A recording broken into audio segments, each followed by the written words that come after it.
नमस्कार। तो आज 2 नवंबर 2022 2 नवंबर 2022 को मैं doctor Deepak Chaturvedi Anjana foundation public charitable trust से यहाँ चेतन सर के साथ मिलकर के आलोक सर के साथ मिलकर के हमने यहाँ मथुरा में धौलीप्याऊ स्थित रियल पब्लिक स्कूल में एक हेल्थ कैंप किया। ये हमारी एक मुहिम है। ये मुहिम है मेरी अपनी अंजना फाउंडेशन की, प्लस जो लोग हमें सपोर्ट कर रहे हैं उनकी एक मुहिम है ये मालूम करने की कि हमारे जो स्कूल में जो स्टूडेंट्स हैं, खास करके 11th और 12th में, उनका हेल्थ स्टेटस क्या है। ये बहुत एक ज़रूरी मुद्दा है। अक्सर जब हम स्क्रीनिंग करते हैं, हम जो टेस्ट करते हैं हमारे मेडिकल वर्ल्ड के अंदर, वो एक पर्टिकुलर एज ग्रुप आने की बात करते हैं 40+। जैसे अभी आलोक जी बता रहे थे कि जो बीमारियां पहले 60+ में होती थी अभी वो 40+ में होने लगी हैं। इसका एक बहुत बड़ा कारण ये है कि अर्ली एज ग्रुप में हम शायद स्क्रीनिंग नहीं कर पा रहे हैं। हम स्क्रीनिंग का क्या मतलब होता है कि जो चीज़ें दिख नहीं रही हैं और जो हम उनको ढूंढना जो हम चालू करते हैं वो शायद हम अर्ली एज ग्रुप में नहीं कर रहे हैं। आप लोग भी डरते हैं कराने से, आपके माँ बाप भी डरते हैं कराने से, या उनसे कोई कहता नहीं है, या कहीं ना कहीं पे दिमाग में ये बसा हुआ है कि अगर हम कुछ टेस्ट करेंगे तो कोई बीमारी निकलेगी ही। राइट। थोड़ा सा जो विश्वास है डॉक्टर्स का और डॉक्टरों के प्रति आप लोगों का, आप सभी लोगों का, आपके परिवार का, वो भी कहीं ना कहीं थोड़ा सा हिला हुआ है। राइट। सबको लगता है कि लैब बड़ी महंगी होती है, हमारे ये टेस्ट होंगे, फिर दूसरे टेस्ट होंगे, फिर ये और वो, उस चक्कर में हम हर चीज़ को अवॉइड करते रहते हैं और फिर फाइनली कोई एक बीमारी निकल के आती है। अब बहुत ज़रूरी ये है कि 11th और 12th ये एक ऐसा एज ग्रुप है जो हमारे नेशन को आगे बिल्ड करेगा। आप ही में से लोग हैं जो अगले साल या अगले इलेक्शन में वोट करेंगे। राइट। आप ही में से हैं जो अब आगे जाकर के कोई CA बनेगा, कोई CS बनेगा, कोई आर्मी में जाएगा, कोई पुलिस में जाएगा, कोई फिल्मों में जाएगा, कोई डॉक्टर बनेगा, कोई इंजीनियर बनेगा, कुछ ना कुछ हर कोई अब करना चाहता है। राइट। आप क्या करना चाहते हो आगे? CA। आप क्या करना चाहते हो? UPSC। आप NDA। आप डॉक्टर कोई नहीं आप में से? वेरी गुड, अच्छा साइन है डॉक्टर। ओके। सो हम सब कुछ ना कुछ करना चाहते हैं अपनी ज़िंदगी में, और अब ऐसा नहीं रहा है कि खाली लड़के ही कुछ करेंगे। अब लड़कियां भी लड़कों के या तो साथ में या उनसे आगे हैं, और ये सत्य है, ये फैक्ट है। लेकिन सबसे बड़ा इशू क्या होता है, ये जो एज ग्रुप है, इस एज ग्रुप में हमारा न्यूट्रिशन बहुत इंपॉर्टेंट है, हमारी एजुकेशन बहुत इंपॉर्टेंट है, हमारा बिल्डअप कैसे हो रहा है बहुत इंपॉर्टेंट है, हमारी पर्सनैलिटी डेवलपमेंट बहुत ज़्यादा इंपॉर्टेंट है। लेकिन अगर आप इंटरनली हेल्दी नहीं है तो आप कैसे परफॉर्म करेंगे? प्रेशर बहुत ज़्यादा होता है 11th और 12th, खासकर 12th में तो बहुत ज़्यादा प्रेशर होता है, क्योंकि बोर्ड के एग्जाम्स का एक प्रेशर है, उसके बाद में करियर को चूज़ करने का एक प्रेशर है, एंट्रेंस एग्जामिनेशन का प्रेशर है। वो सारे प्रेशर को आप सबको झेलना पड़ता है। लेकिन कई बार हम जो परफॉर्मेंस नहीं कर पाते हैं, स्टूडेंट जो परफॉर्मेंस नहीं कर पाते हैं, वो होता है because of their internal issues. लेकिन प्रेशर होता है, आपको याद नहीं रह रहा है, आपकी मेमोरी प्रॉपर नहीं हो रही है, आप होमवर्क करके नहीं आ रहे हैं, आप अपने असाइनमेंट नहीं कर पा रहे हैं, और उसका कहीं ना कहीं कारण हमारी इंटरनल हेल्थ होती है। अब इनमें बहुत ज़रूरी कुछ चीज़ है। अनीमिया। हिंदुस्तान में आपकी एज ग्रुप में अनीमिया बहुत कॉमन है। अनीमिया पता है क्या होता है? शरीर में खून की कमी, हीमोग्लोबिन की कमी, जिसके कारण बहुत कुछ हो सकता है, वो बाद में बात करेंगे। लेकिन अनीमिया हिंदुस्तान में बहुत कॉमन है।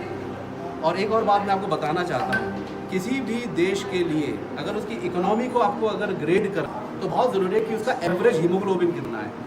ये शायद आपको किसी ने नहीं बताया। किसी भी देश का एवरेज हीमोग्लोबिन उस देश की स्थिति को बताता है। और हमारा जो एवरेज हीमोग्लोबिन था आज के करीब 15 या 20 साल पहले वो 10 था, आज वो 12 या 13 होना चाहिए। तो अगर आपका हीमोग्लोबिन 12 से कम है तो प्रॉब्लम है, वो सॉल्व करना ज़रूरी है। ये कहीं ना कहीं मान के चलते हैं 11 हीमोग्लोबिन है नॉर्मल है, 10 है नॉर्मल है। लड़कियों में तो खास कर ज़्यादा ख्याल नहीं रखते हैं, जबकि लड़कियां हैं जिनका ब्लड लॉस होता है और उनका खुराक उतनी नहीं होती है आज भी।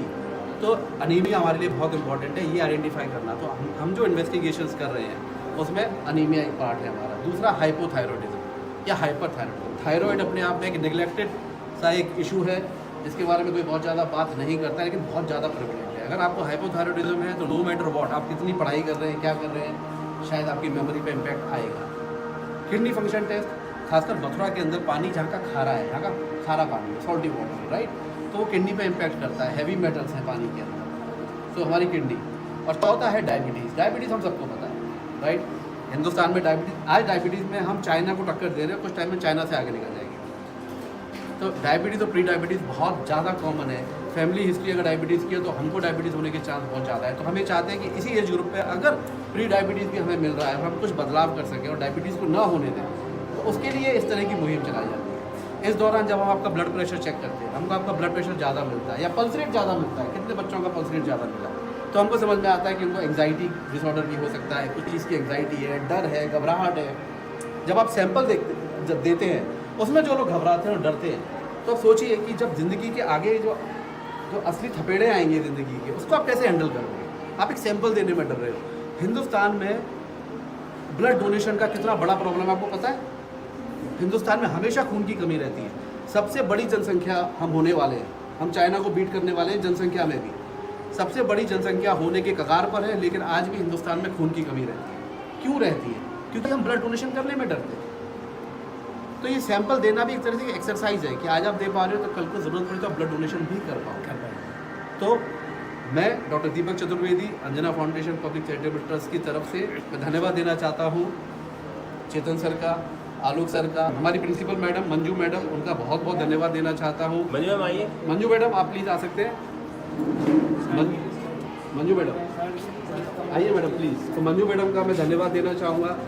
तो थ्रू आउट कैंप यहाँ पर रही और अभी प्रिंसिपल हैं और मेरे को तो अब जाके मारोड़ा के प्रिंसिपल है। नमस्ते मैडम। तो मुस्कान, पंकज, खुशबू एंड कृष्णा, मैं चारों का बहुत बहुत शुक्रगुजार हूँ। अब सर जो भी इवेंट होता है, जो भी हम कैंप्स करते हैं, तो हम कुछ हद तक अपना तन मन और धन लगा पाते हैं, लेकिन उसके बाद में ज़रूरत होती है हमको डेफिनेटली उन लोगों की जो आके हमें सपोर्ट करें, क्योंकि ये एक एंडलेस सागा है और ये चलता रहेगा। मैंने ये डिटर्मिनेशन किया है कि मथुरा अगले 2-3 साल में मुझे जितना भी समय लगे, मैं कोशिश करूँगा कि मथुरा का हर स्कूल कवर कर पाऊँ। मुश्किल है पर शायद मैं कर लूँगा अगर सपोर्ट मिलता रहा। तो अब यहाँ पर बहुत ज़रूरी है जिन लोगों ने फाइनेंशियली हेल्प किया है हमारे कैंप्स करने के लिए, मैं उनका भी धन्यवाद कर दूँ। आपको उनका नाम पता होना चाहिए, आप उन्हें जानते हो या नहीं जानते हो उससे फ़र्क नहीं पड़ता, पर नाम आप तक पहुँचना चाहिए। तो धन्यवाद देना चाहता हूँ मेरे इस भाई का, अंकुर, कि मेरे मामा का बेटा है, इसने इस कैंप के लिए डोनेशन किया और यहाँ पर खड़ा रहा है हमारे साथ में। तो मैं अंकुर का बहुत बहुत धन्यवाद देना चाहता हूँ। मैं यहीं का पास आउट हूँ मथुरा का, तो केंद्रीय विद्यालय मथुरा कैंट में मैं 10th तक रहा हूँ। तो मेरा केंद्रीय विद्यालय के मेरे साथ में पढ़ने वाला दीपक नागपाल, ऐसे ही आप लोगों की टीम बनेगी आगे जाकर के। तो मैं दीपक नागपाल, मेरा बचपन का दोस्त, जो मेरे हर कैंप में मेरे साथ में है, गजेंद्र चतुर्वेदी भी है यहाँ पर, राइट। तो गजेंद्र चतुर्वेदी मेरे बड़े अच्छे मित्र हैं जो मेरे हर कैंप में मेरे साथ में है। मनीष चतुर्वेदी मेरे हर कैंप में मेरे साथ है। हमारे जो मित्र हैं मनीष चतुर्वेदी, उनकी माँ का देहांत हुआ, आज शायद उनका 13वां दिन है, लेकिन वो हमेशा इन सब दुख की घड़ियों में भी वो हमारे साथ हमेशा से खड़े रहे। मैं चाहूँगा कि और भी लोग आगे आएँ, आगे आकर के आप भी अपने घर जा कर के ये बात करें।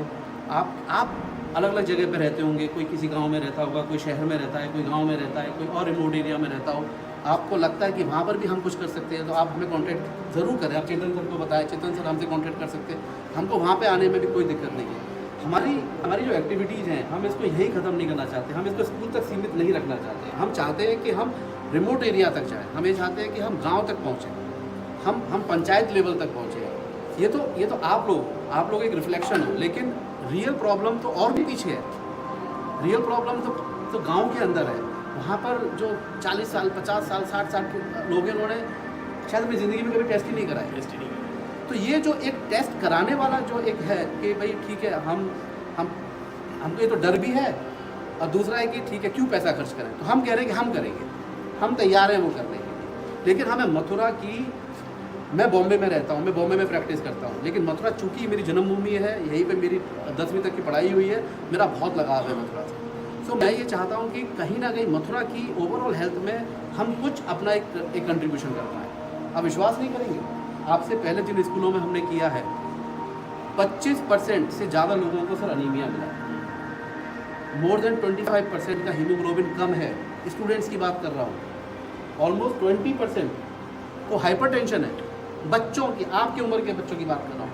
ऑलमोस्ट 20% को हाइपरटेंशन है, कम से कम 6 या 7% को थायराइड का प्रॉब्लम निकला, जिनको ये बात नहीं पता थी।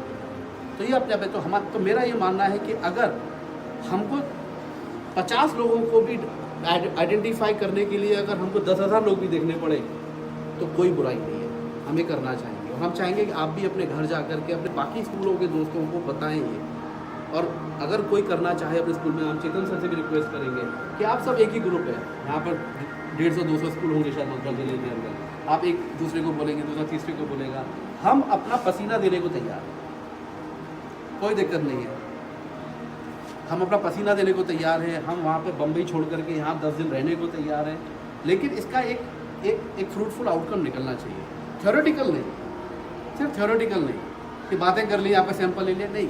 मैं चाहता हूँ जब सारी रिपोर्ट्स आ जाए, रिपोर्ट्स हम सारी चेतन सर को भेज से शेयर करेंगे, पर इसकी जो समरी होगी रिपोर्ट की फाइनली, वो हम चाहेंगे मैं दोबारा आऊँ और आपको वो सब एक्सप्लेन करूँ, लेकिन आपका इन्वॉल्वमेंट पॉजिटिव, और आपका इन्वॉल्वमेंट यहीं तक नहीं, आप 12th में हैं, बॉम्बे में 11th-12th कॉलेज होता है, पता है आपको? सो 12th में आप हैं, अब आपके ऊपर बहुत जिम्मेदारी है, अपनी ही नहीं, अपने शहर की, अपने समाज की और इस देश की भी। तो आपको हेल्दी रहना ज़रूरी है, प्लस जागरूक होना है और लोगों को बताना है जाकर के, ठीक है? Okay, thank you so much Alok ji, आपने बहुत सपोर्ट किया, आई एम सो थैंकफुल। आप ऐसे ही हमारा मार्गदर्शन करते हैं, Chetan sir, there is no word, कोई शब्द नहीं है मेरे पास में आपको धन्यवाद देने के लिए।